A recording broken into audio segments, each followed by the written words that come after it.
9 mois après leur désastreuse finale de Coupe du Monde, les Brésiliens présentent une nouvelle équipe. Le nouvel entraîneur, Vanderlei Luxemburgo, tente des expériences à l'approche de la Copa América. Oui, on travaille pour réussir 2 compétitions, les éliminatoires pour la prochaine Coupe du Monde et les Jeux Olympiques aussi. On essaie de jeunes joueurs pour qu'ils s'habituent peu à peu à évoluer au sein de l'équipe première. Vous savez, ce qui est intéressant au Brésil, c'est que nous produisons sans cesse beaucoup de bons joueurs. Et il faut absolument pouvoir les former le plus rapidement possible afin qu'ils puissent acquérir une certaine expérience au plus haut niveau.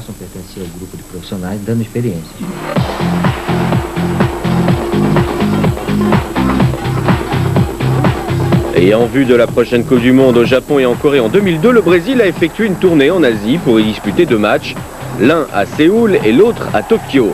Les résultats furent mitigés, une victoire 2-1 sur le Japon, mais surtout une défaite 1-0 face aux Coréens.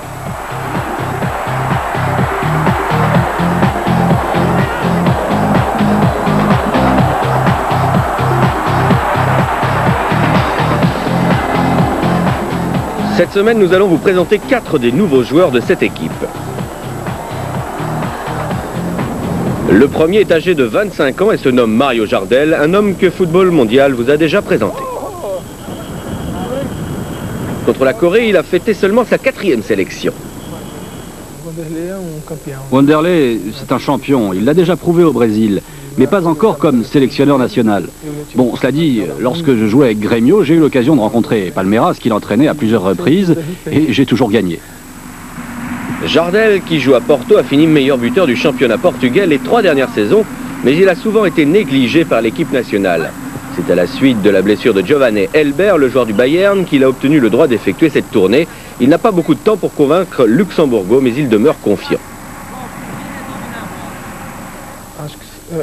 Je pense que je suis quelqu'un qui mérite de jouer en équipe nationale. Pendant la Coupe du Monde, ils n'ont pas pu changer leur tactique parce qu'ils n'avaient pas assez de joueurs différents. Les joueurs sélectionnés avaient tous les mêmes caractéristiques.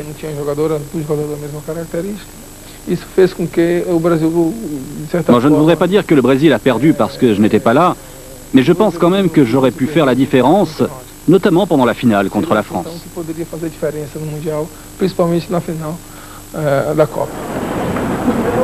Deuxième joueur, Marcio Amoroso dos Santos, âgé de 24 ans, un milieu de terrain qui compte 5 sélections. Malheureusement, c'est vrai, j'étais blessé, je n'ai pas pu faire la Coupe du Monde. Mais aujourd'hui, je suis confiant. J'ai toujours cru en Dieu et j'ai su que j'aurais une nouvelle chance de jouer avec l'équipe nationale. En travaillant dur, avec de la détermination, je sais que je pourrais y arriver. Et com muita força de trabalho, détermination et professionnalisme, eu consegui voltar à sélection brasileira. Amoroso a manqué la Coupe du Monde 94 aux États-Unis en raison d'une blessure. Et pour la Coupe du Monde en France, Mario Zagallo n'a pas retenu un homme qui n'avait plus joué en sélection depuis très longtemps. Mais sa forme actuelle, affichée à l'Udinese en Italie, l'ancien club de Zico, lui a valu d'être rappelé en sélection. Face au Japon, il a marqué son 5e but pour le Brésil.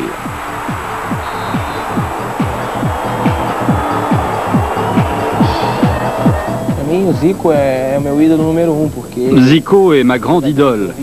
Je le regardais jouer quand j'étais petit. J'aimais sa façon de conduire le ballon, de dribbler et de marquer des buts.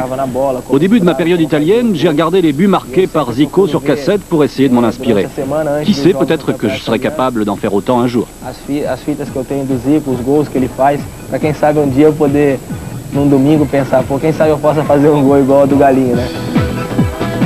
Joueur suivant, Alexandro de Souza, un milieu de terrain de 21 ans sélectionné à 4 reprises. Quand Zagallo était entraîneur, je jouais à Coritiba, une petite équipe. Et ce n'était pas évident d'être remarqué. Et puis, je suis allé à Palmeiras, mais le groupe pour la Coupe du Monde avait déjà été formé. Quand le professeur Vanderlei a pris les commandes de l'équipe nationale, j'ai pu saisir ma chance parce que je jouais dans ce grand club qui est Palmeiras. C'était plus facile pour moi. Et c'est vrai que j'avais laissé de toute façon un bon souvenir de l'époque où je jouais en équipe nationale junior. Plus connu sous le nom d'Alex, c'est lui aussi un joueur qui s'est fait remarquer lors des championnats du monde en 97 en Malaisie. Lors de ce match contre la Belgique, il a réussi un hat-trick et son expérience internationale chez les moins de 17 et les moins de 20 ans lui donne une vraie crédibilité. Il y a toujours beaucoup de pression quand on joue pour le Brésil. Même si nous n'avions pas atteint la finale en France, ou si nous avions réalisé une mauvaise Coupe du Monde, eh bien cela aurait été la même chose. Il faut comprendre qu'il s'agit du Brésil. C'est un pays de tradition de football. Dans ce pays, ce sport sera toujours très exposé à la pression médiatique par rapport aux autres pays.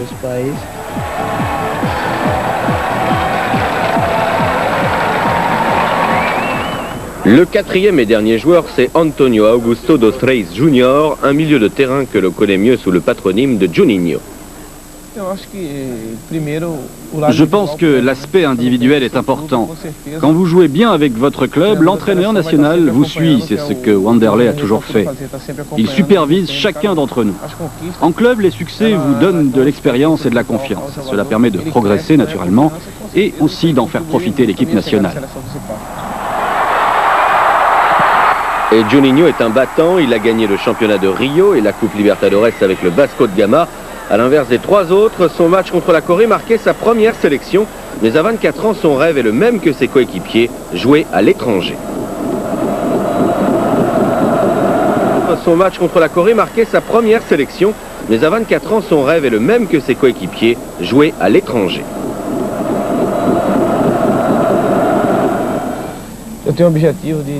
Oui, c'est vrai, mon objectif est de jouer en Europe un jour, c'est mon rêve. J'ai joué à Vasco pendant 4 ans, mais mon grand projet est d'évoluer au sein d'un grand club européen. Et s'il s'installe durablement en équipe nationale, son rêve deviendra à coup sûr réalité. Luxembourgo a encore 3 ans pour trouver la bonne formule avant la prochaine Coupe du Monde, mais au fait, qu'est-ce qu'un joueur comme Rivaldo, qui a déjà prouvé son talent, qui évolue dans l'un des meilleurs clubs européens, pense-t-il des nouveaux arrivants?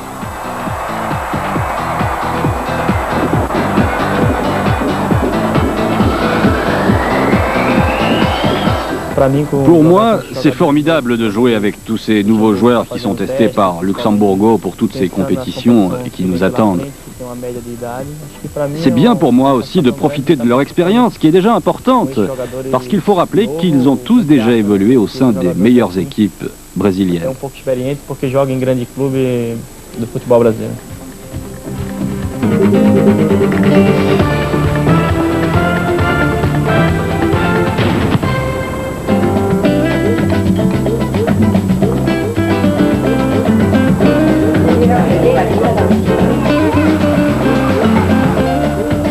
Lorsque l'on pense à Séville, l'une des premières choses qui vient à l'esprit, c'est l'orange. C'est le produit d'exportation sévillan par excellence. Nous nous intéresserons cette semaine aux meilleurs produits d'importation de la ville. Bem-vindo ao futebol mundial. Denilson vient d'arriver à Séville, il est déjà adopté. Il y a un mois, lors de la 22e journée de la Liga, il a marqué son premier but pour sa nouvelle équipe. Cela a un peu tardé. Il faut dire que le jeune Brésilien âgé de 21 ans avait une énorme pression sur les épaules.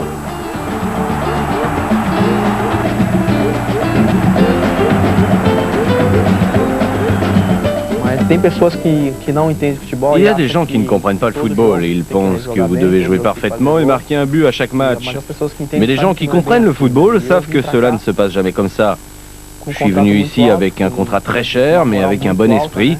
Les gens attendent beaucoup de moi, les gens estiment que mes performances sur le terrain doivent refléter ma valeur en dehors du terrain. Je veux dire par là, la valeur de mon transfert. En août dernier, Denilson a rejoint le Betis pour un montant record de plus de 200 millions de francs avec une clause spécifiant qu'un autre club devrait payer près de 2,5 milliards pour l'arracher au club sévillan. Avant de signer avec le Betis, Denilson a achevé son contrat à São Paulo, son club de toujours. Ses supporters étaient évidemment un peu tristes.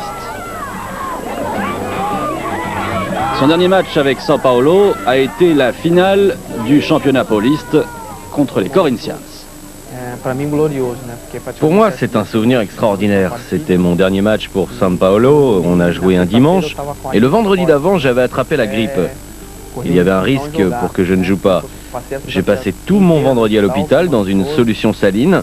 Le samedi matin, je n'ai pas pu m'entraîner et l'après-midi, j'étais encore à l'hôpital. Et ce n'est que le samedi soir que j'ai pu retourner au club. Je voulais jouer coûte que coûte, alors j'ai prié pour que lors de mon réveil, je sois en forme. Et c'est ce qui s'est passé. Je me suis senti mieux et même plus fort. Nous avons ensuite remporté le championnat. J'ai remercié Dieu très vivement car c'est l'un des moments les plus forts de ma vie et je ne l'oublierai jamais. Denilson a décroché la gloire et sa fortune est faite, mais cela aurait pu ne jamais arriver. Alors qu'il apprenait son métier au sein de l'équipe junior à Sao Paulo, sa famille était tellement pauvre qu'il a décidé de travailler pour l'aider financièrement. À un moment, j'ai arrêté le football pour travailler dans une boulangerie. J'ai commencé à travailler un vendredi, mais le samedi, j'en avais déjà marre. Et le dimanche, j'ai démissionné et je suis parti jouer au football. Ce matin-là, je m'étais réveillé à 5 h du matin pour ouvrir la boutique. Mais vers 9 h, mes coéquipiers sont passés devant le magasin avec leurs chaussures de foot sur les épaules. Ça commençait à bouillir en moi et je me suis demandé « Mais qu'est-ce que tu fais derrière un comptoir à vendre du pain aux gens ?» Alors je me suis dit « Toi mon gars, tu démissionnes et tu te concentres uniquement sur le football. » entregando pão para as pessoas, né, meu? Eu falei, sabe uma coisa, eu vou largar isso aqui e vou jogar meu futebol. La boulangerie a certainement perdu beaucoup moins que ce que le football a gagné. Mais qu'est-ce qui fait que la façon de jouer de Denilson est si particulière? C'est probablement son dribble. Denilson s'amuse à donner le tournis aux défenseurs. Regardez plutôt sa manière de faire contre l'Italie. C'est absolument fantastique.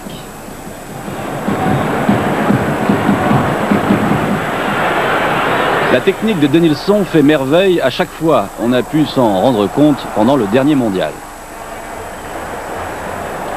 Cette technique n'est pas sans rappeler le grand Garrincha. Et c'est tout à fait ce que les supporters du Betis attendaient. Les plus jeunes d'entre eux entendent bien s'en inspirer. Le monde a pu se rendre compte de ce que Denilson pouvait apporter. Pourtant, pendant la Coupe du Monde, il n'était que remplaçant. Lors du premier match de la Coupe du Monde, j'étais sur le banc. Et quand l'hymne national a retenti, j'étais vraiment paralysé. Et je ne pouvais rien y faire. J'avais la gorge serrée, car à ce moment-là, presque toute la planète nous regardait. C'était un grand moment, un de ces instants qu'on n'oublie jamais. Et à chaque fois que j'entends l'hymne national, je ressens la même chose. É uma cena que eu jamais vou esquecer. Toda vez que tocava o hino do Brasil, eu me emocionava. Denilson n'a débuté qu'un seul des 7 matchs du Brésil en France. C'était contre la Norvège. Et il a permis ce jour-là à Bebeto de marquer. Denilson. Personne ne pouvait prévoir ce qui est arrivé à Ronaldo. Nous étions à l'hôtel, nous faisions la sieste d'après-déjeuner et Ronaldo était jusque-là en forme. Mais ce qui a secoué toute l'équipe, c'est de le voir dans cet état. Là, et je n'ai aucune explication à cela.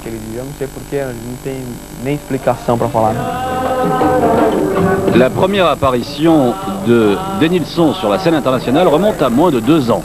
Aujourd'hui, tout le monde le connaît. Toutefois, son adaptation au football espagnol n'a pas été si facile. Le Betis a connu 4 entraîneurs depuis qu'il est arrivé. Voilà des conditions difficiles, surtout quand les gens attendent que vous marquiez des buts. Mais Denilson n'a jamais été un buteur.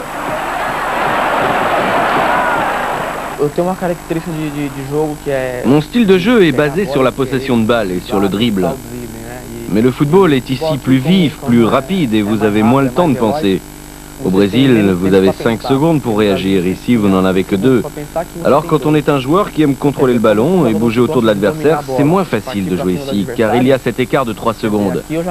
Ici, quand je reçois la balle, ma première pensée, c'est de la redonner aussitôt.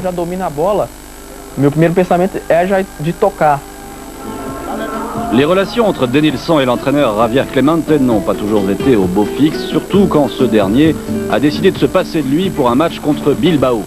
Cela a créé un vrai scandale. 10 ans de contrat Plus de 200 millions de francs pour un joueur dont on se passe. Ça va mieux aujourd'hui. Le seul problème que nous avons eu, c'est lorsqu'il ne m'a pas retenu pour le match à Bilbao. La presse, malheureusement, on a fait ses choux gras. J'avais bien joué contre Majorque et contre Barcelone, et je pensais que je serais retenu pour ce match, mais le jour J, je n'ai pas été retenu dans l'équipe. Ça m'a vraiment effrayé, pas seulement parce que je n'étais pas sur la feuille de match. Que eu fiquei mais nervoso por causa disso. Não era nem tanto de ir viajar, de jogar titular ou não. Que pensent les supporters de leur nouvelle idole? Rencontrera-t-il le succès selon eux? On l'attendait beaucoup plus tôt, mais il n'a jamais répondu présent. Mais les supporters sont toujours derrière lui. L'an prochain, on pourra mieux le juger. Son heure n'est pas encore arrivée, mais c'est un bon joueur et tous les fans sont derrière lui. C'est un grand joueur, mais il doit encore se faire au style de football espagnol. Ça n'a pas de sens de venir dans un club où les gens ne vous aiment pas, de venir juste pour l'argent. Je pense que l'argent est important, mais je reste ici car je m'y sens bien, les gens me traitent plutôt bien. Et c'est important pour moi. Cela me donne l'envie de bien faire, de réussir pour les supporters. Ces gens étaient très bons avec moi et leur donner quelque chose en retour, ce serait vraiment très important pour moi. Para mim dá alegria para eles, porque eles vêm me dando muita alegria, vêm me dando muita atenção, isso aí para mim está sendo muito importante. Denilson, l'homme qui vaut plus de 200 millions de francs, soyez sûr que nous nous tiendrons au courant de l'évolution de sa carrière.